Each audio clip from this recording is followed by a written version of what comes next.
All right, that's what I thought. And I guess I could have predicted it. The fact is, on this Feast of the Holy Family, there are a couple of different possibilities of readings that are presented in the lectionary.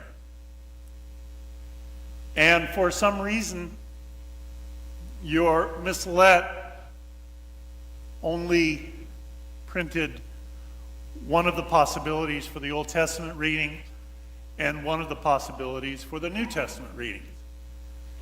And I could tell, almost as soon as we started, just from looking out at you, that the one that you had in your missalettes was not the one that the lectors were proclaiming.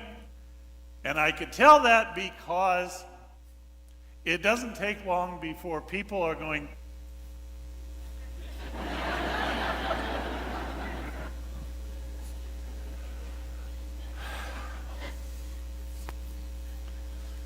and finally, about halfway through the reading, they decide, okay, I guess it's not here. Something's wrong somewhere.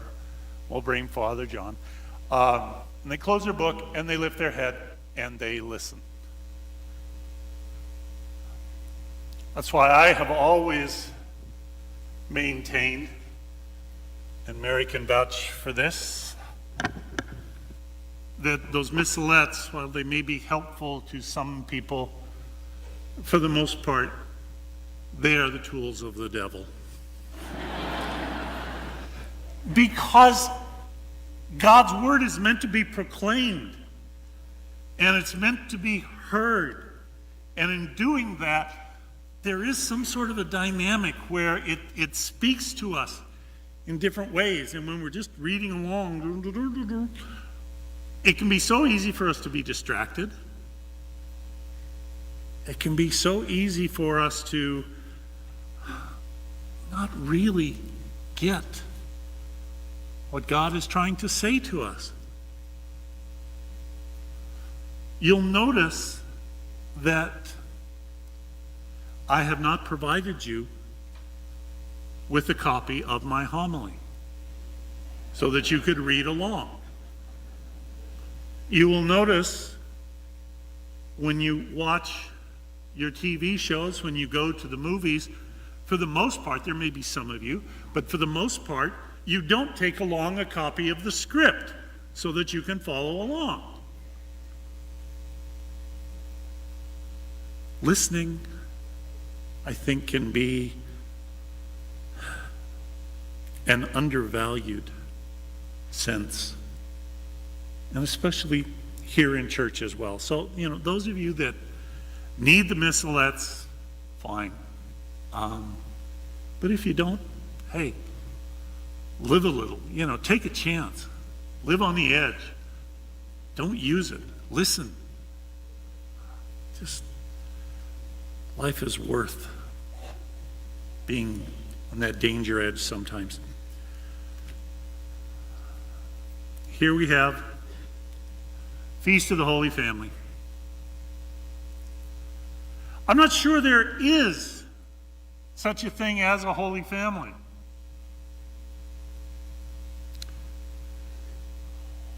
All throughout the season of Advent,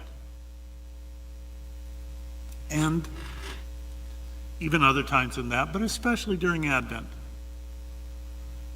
Father Len and myself, we were in the Reconciliation Chapel, or we were in the cry room, and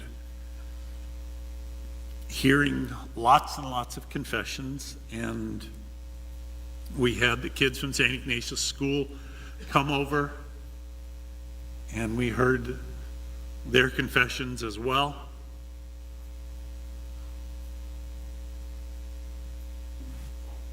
And over and over and over and over and over again, what we heard from the kids,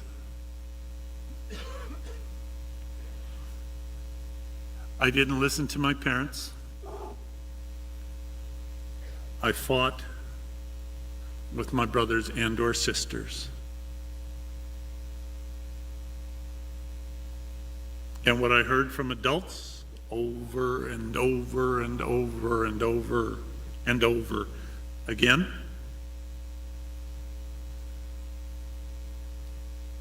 I yelled at my kids. My wife and I argued or had a disagreement. I can't forgive my parents for what they did.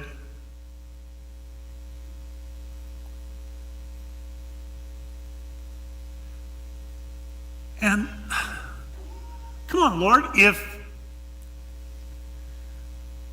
these people that you give to us are the ones that are causing us most to enter into sin, why? Why do we have to have them?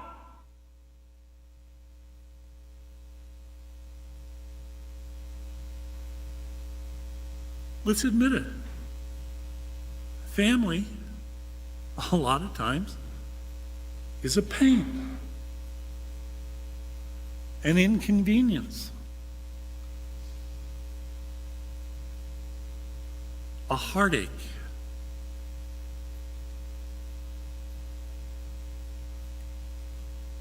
When we're growing up,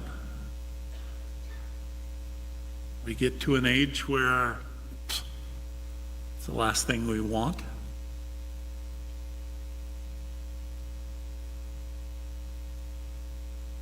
And yet, thank God for our families, because our families are who we are. Our families are how God is channeling His love to us and through us. And even in those times and those ways where it is difficult, where we are challenged to remember how lucky I am to have these people as my family,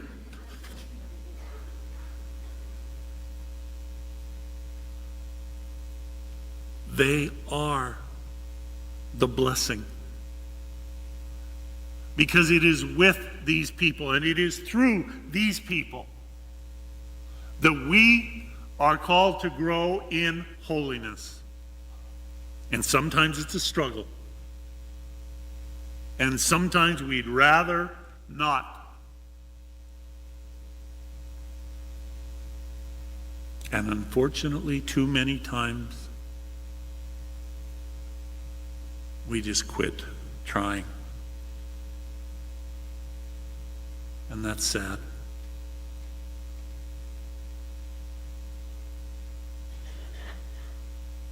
But we know that family isn't all about just stress and conflict.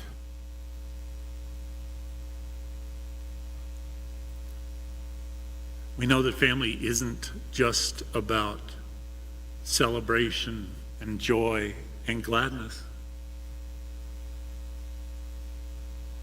Most of the time, our families, they're just about day to day, getting through it, sometimes adjusting, sometimes not. In a lot of ways, taking for granted that it's there, that they're there, and they will be.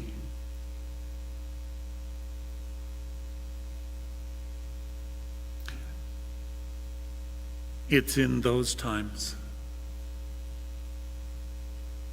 when we just kind of say, okay, yeah, this is my family.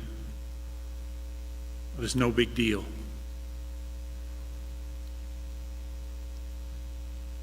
We need to remember that God is saying to us, yes, it is.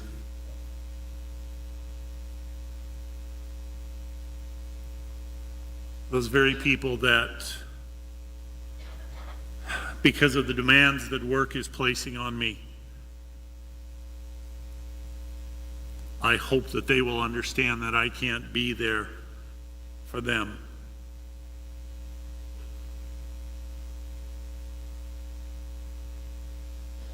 Those people that, when I've had too much to drink,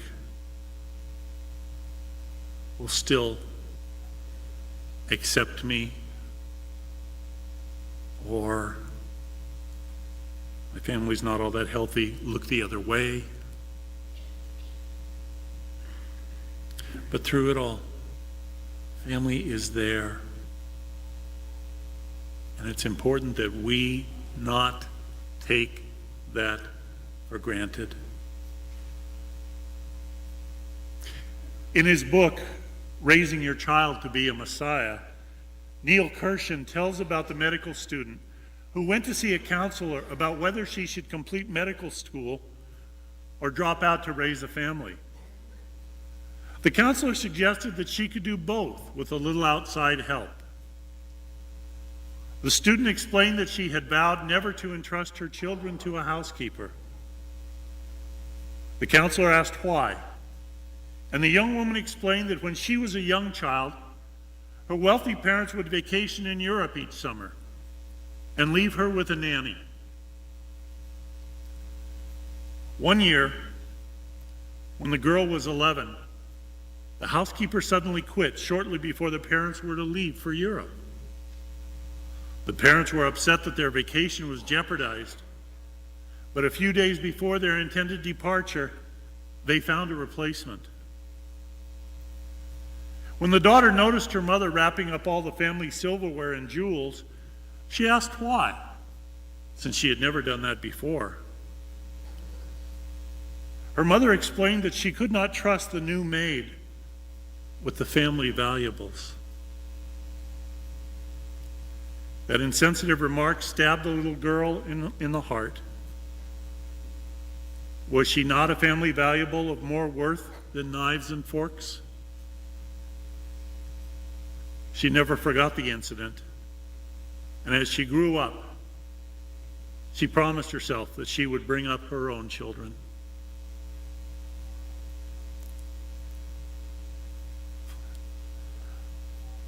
I love telling that story in church because every time you get to that line about the mother saying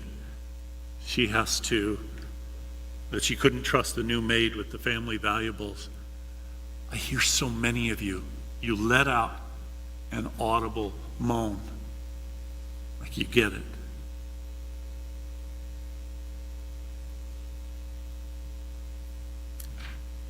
And that's the thing. On this feast of the Holy Family, maybe that we remember in the times when we are more likely to take the members of our families, kids, your brothers and your sisters, your parents, adults, your kids, your in-laws, your own parents.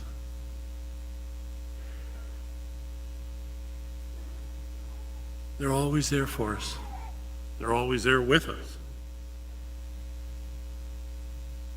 Sometimes we forget.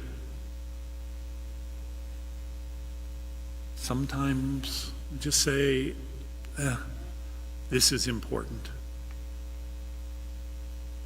We forget. We've got family right there that if we're aware, we're always going to say, oh, they are the most important thing. Yes, they are. As we start this new year, then, maybe not as a New Year's resolution, because those we give ourselves permission to shove aside. But just tonight, use this time to affirm your family members, learn to do it much more regularly than we did this year.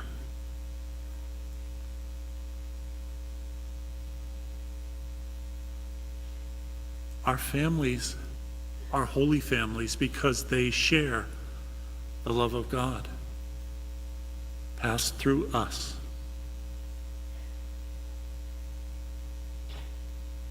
This year, let's let our families be holy families by the love, the gratitude, the forgiveness, and the joy.